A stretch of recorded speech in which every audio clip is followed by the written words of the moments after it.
പോയ ആൾക്കാരെല്ലാം ഒന്ന് വീഡിയോസ് ഇടുന്നത് സന്തോഷമായിരിക്കും. അപ്പം നമുക്ക് കാണാത്ത ആൾക്കാർക്കെല്ലാം ഒന്ന് കാണുന്നത് നല്ലതല്ലേ, വീഡിയോസിലൊന്നും കാണാമല്ലോ, അതാണ് സന്തോഷിക്കുന്നത് ഞാൻ. അപ്പോൾ എല്ലാവരും എവിടെയെല്ലാം യാത്ര പോയിട്ടുണ്ടെങ്കിൽ ആ വീഡിയോസ് എടുത്തിട്ട് ഇടുന്നുണ്ടെങ്കിൽ അതൊരു ഭയങ്കര സന്തോഷം തന്നെ ആയിട്ടിരിക്കും എനിക്ക്.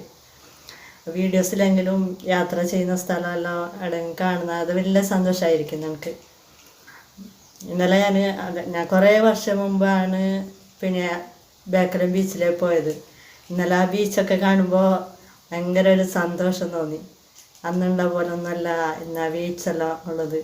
പാർക്കിങ്ങും വലിയ വലിയ മാറ്റങ്ങളെല്ലാം, വേറെ കുറേ മാറ്റങ്ങളെല്ലാം ഉണ്ട്. അന്നാളിൽ ഇങ്ങനെയൊന്നും ഉണ്ടായിരുന്നില്ല. ടിപ്പു സുൽത്താൻ്റെ ഒരു കോട്ടയും ഒരു ബീച്ചും മാത്രം അവിടെ കാണാനുണ്ടായിരുന്നു. അപ്പം അത്ര രസമൊന്നും ഉണ്ടായിരുന്നില്ല. എല്ലാവരും ബേക്കല കോട്ട എന്ന് പറയുമ്പോൾ വലിയൊരു അതിശയപ്പെട്ട സംഭവം